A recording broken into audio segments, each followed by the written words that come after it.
നമസ്കാരം, ഞാൻ ദിനേശ് സൗവർണിക. ഇന്ന് നിങ്ങളോട് സംസാരിക്കുന്ന വിഷയം ഇൻഡോർ ചെടികളെ കുറിച്ചാണ്. എന്താണ് ഇൻഡോർ ചെടികൾ? നമ്മുടെ അകത്തളങ്ങളെ മനോഹരമാക്കാനും നമുക്ക് സന്തോഷം പകരാനും വേണ്ടി നമ്മളുടെ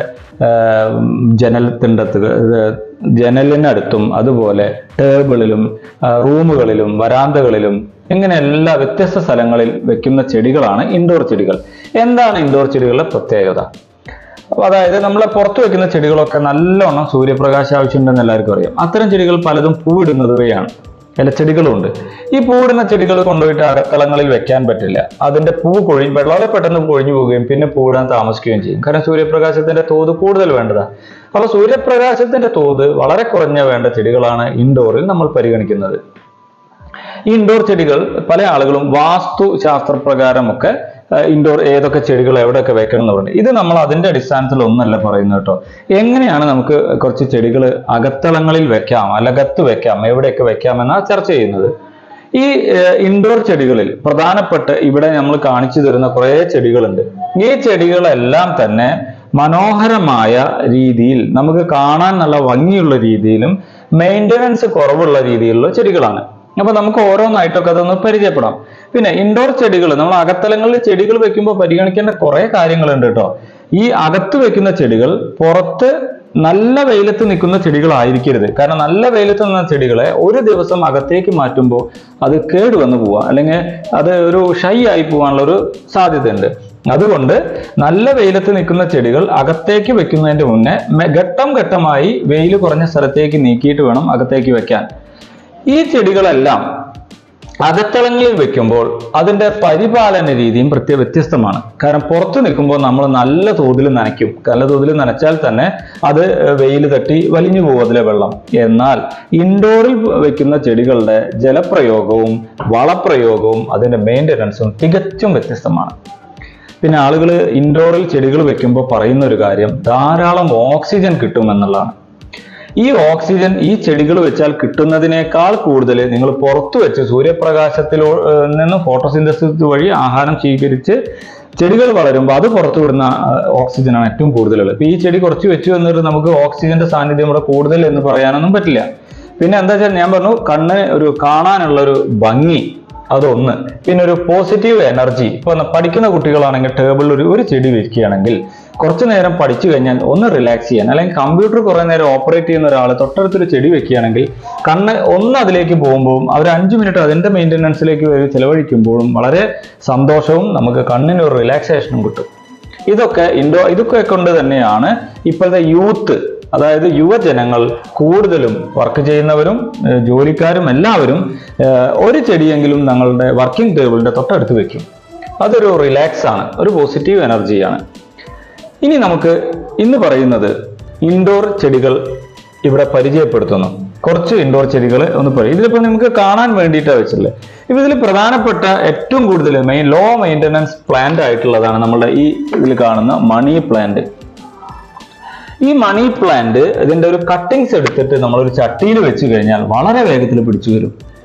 അപ്പോൾ അതിന് മെയിൻ്റനൻസ് വളരെ കുറവാണ്. ചട്ടിയിൽ കുറച്ച് മണ്ണിര കമ്പോസ്റ്റും അതുപോലെ ജൈവവളങ്ങളും മറ്റു ജൈവവളങ്ങളും കുറച്ച് മണ്ണും മണലും ചകിരിപ്പൊടിയും കൂടി ഇട്ട് കഴിഞ്ഞാൽ അതിന്റെ വളർച്ച മീഡിയമായി.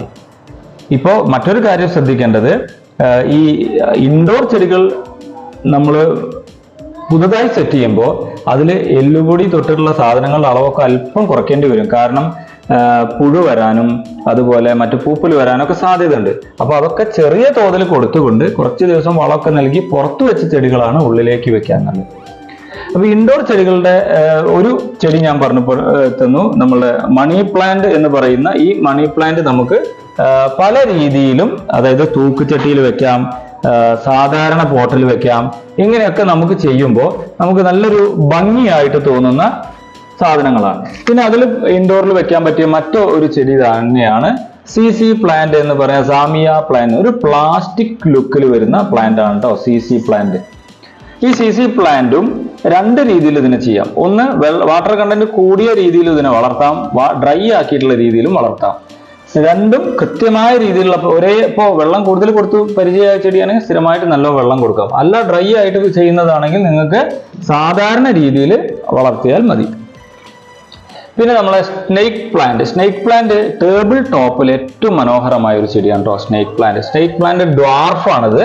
ഇത് സ്നേക്ക് പ്ലാന്റ് പ്യൂർ ഗ്രീനിന്റെ ഡ്വാർഫ്, 2 വെറൈറ്റി കാണിച്ചു തന്നു. പിന്നെ ഉള്ളത് നമ്മൾ മെയിൻ ആയിട്ട് ഇവിടെ കാണിച്ചിരുന്നത് ഫിലാഡൻഡ്രോൺ എന്ന് പറയുന്ന ചെടി കേട്ടോ. ഫിലാഡൻഡ്രോൺ വൈൽഡ് ടൈപ്പ് ഫിലാഡൻഡ്രോൺ ആണ്. ഇത് ഫിലാഡൻഡ്രോൺ കോങ്കോ എന്ന് പറയുന്ന ടൈപ്പ് ആണ്. ഇത് നമുക്കൊരു പ്ലാസ്റ്റിക് ഫീൽ ചെയ്യുന്ന ഒരു ചെടിയാണ് കേട്ടോ. അപ്പൊ കുറച്ച് ചെടികൾ ഞാൻ പറഞ്ഞു തന്നു, ഇൻഡോർ ചെടികളുടെ പ്രത്യേകത ഇതോടൊപ്പം ഞാൻ പറയുന്നു. എന്താണ് ഇൻഡോർ ചെടികളുടെ പ്രത്യേകത, അതാണ് ഇനി പറയാൻ പോകുന്നത്. ഇൻഡോർ ചെടികൾ ഇപ്പൊ നമ്മളിപ്പോ ഇത്രയും ചെടി നമ്മളുടെ ഒരു ബെഡ്റൂമില് അല്ലെങ്കിൽ ഒരു സിറ്റിംഗ് റൂമില് അല്ലെങ്കിൽ ലിവിംഗ് റൂമില് അല്ലെങ്കിൽ മറ്റൊരു സ്പേസിൽ വീടിനകത്ത് നമ്മൾ വെക്കുകയാണെങ്കിൽ നമ്മളുടെ ഈ ഇപ്പൊ പെയിന്റ് അടിച്ചാൽ ഉണ്ടാകുന്ന ഭയങ്കര സ്മെല്ലുണ്ടാവും.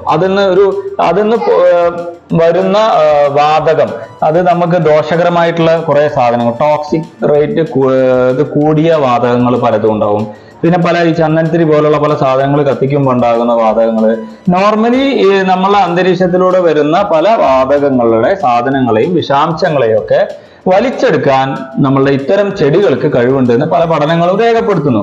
അതുകൊണ്ടാണ് നിങ്ങൾ വീഡിയോയിൽ കണ്ടിട്ടുണ്ടാവും നാസ അപ്രൂവ്ഡ് പ്ലാന്റ്സ് എന്നൊക്കെ പറയാം. നാസ അങ്ങനത്തെ പ്ലാന്റുകൾ അപ്രൂവ് ചെയ്തിട്ടുണ്ടോ എന്നൊന്നും പറയാൻ വയ്യ. പക്ഷെ നാസ അപ്രൂവ്ഡ് പ്ലാന്റ് എന്ന് പറഞ്ഞിട്ട് അവര് പബ്ലിസിറ്റി കൊടുക്കുന്നത് പല ചെടികൾക്കും ഇത്തരം വിഷവാതകങ്ങളെയും ടോക്സിക് സാധനങ്ങളെയും ഒക്കെ വലിച്ചെടുക്കാൻ കഴിവുണ്ട് എന്ന് പറയുന്നു. അപ്പൊ അതുകൊണ്ട് തന്നെ നമ്മളിപ്പോ പെർഫ്യൂം ഉപയോഗിക്കുമ്പോൾ വരുന്ന ഗ്യാസസ്, ഇങ്ങനത്തെ കുറെ സാധനങ്ങളുണ്ട്. ഈ സാധനങ്ങളൊക്കെ നമുക്ക് എന്ത് ചെയ്യാൻ പറ്റും, അവോയ്ഡ് ചെയ്യാൻ അല്ലെങ്കിൽ ഇതിനെ അബ്സോർബ് ചെയ്ത് കളയാൻ. അപ്പൊ അതൊരു നമുക്ക് വളരെ ഗുണം ചെയ്യും. അപ്പൊ നമ്മൾ ബെഡ്റൂമിൽ അല്ലെങ്കിൽ വരാന്തയിൽ സിറ്റ് ഔട്ടിലൊക്കെ ഇങ്ങനത്തെ കുറച്ച് ചെടികൾ വെക്കുമ്പോൾ ഈ മാലിന്യങ്ങളൊക്കെ അത് വലിച്ചെടുക്കുക. ഇങ്ങനത്തെ വിഷമാലിന്യങ്ങൾ പല സാധനങ്ങളൊക്കെ ഉണ്ടെങ്കിൽ അതൊക്കെ വലിച്ചു. പിന്നെ ഈ പുതിയ വീടൊക്കെ പെയിന്റ് ചെയ്ത് കഴിഞ്ഞാൽ വരുന്ന സ്മെല്ലുണ്ട്, അതിനൊക്കെ കുറേയൊക്കെ ഇതാക്കി എടുക്കാം ഈ ചെടീനെ പറ്റും. രണ്ടാമത് ഒരു ഫ്രഷ് ഫീലിംഗ്, ഒരു ലൈവ് ഫീലിംഗ് നമുക്ക് നൽകാൻ പറ്റുന്ന ഒരു ചെടികളാണ് ഇൻഡോറിൽ വെക്കുന്നത്. പക്ഷെ എപ്പോഴും നമ്മൾ ശ്രദ്ധിക്കേണ്ടത് ബെഡ്റൂമിൽ ചെടികൾ വെക്കാൻ പറ്റുമോ എന്നുള്ളൊരു ചോദ്യത്തിന് ഉത്തരമാണ്. ബെഡ്റൂമിൽ ചെടികൾ വെക്കുമ്പോൾ ശ്രദ്ധിക്കേണ്ട ഒരു കാര്യം, ഈ തരത്തിലുള്ള പ്ലാസ്റ്റിക് ലുക്ക് വരുന്ന ഇല പെട്ടെന്ന് കൊഴിയാത്ത ചെടികൾ മാത്രം നിങ്ങൾ ബെഡ്റൂമിലൊക്കെ വെക്കുക. കാരണം ഈ ഇലകളിൽ നിന്ന് വരുന്ന ഡസ്റ്റുകൾ, ഈ ചെറിയ പൊടിഞ്ഞു വീഴുന്ന സാധനങ്ങൾ, ഇല കരിഞ്ഞു വീഴുന്ന സാധനങ്ങളൊക്കെ റൂമിൽ വെച്ച് കഴിഞ്ഞാൽ അത് ഫാൻ ഇടുമ്പോഴും AC ഇടുമ്പോഴും ഒക്കെ അത് നമ്മളെ തന്നെ കാര്യമായി ബാധിക്കും. അപ്പൊ അതുകൊണ്ട് PCC plant, philodendron plant, money plant പോലത്തെ പെട്ടെന്ന് ഇല കൊടിയാത്ത സാധനങ്ങൾ അതൊക്കെ നമുക്ക് ബെഡ്റൂമിൽ വെക്കാം. പിന്നെ വിവിധ തരം പാമുകളുണ്ട്, പനകൾ, അതും വെക്കാം. അപ്പൊ ഇൻഡോർ പ്ലാന്റ് എന്ന കാറ്റഗറി എവിടെ വെക്കണം എന്ന് വീട്ടിൽ എവിടെ വെക്കണം എന്ന് പറയണ ഒരു കാര്യം ആ വീട്ടിലെ ആളുകളുടെ ആരോഗ്യസ്ഥിതി കൂടിയാണ്.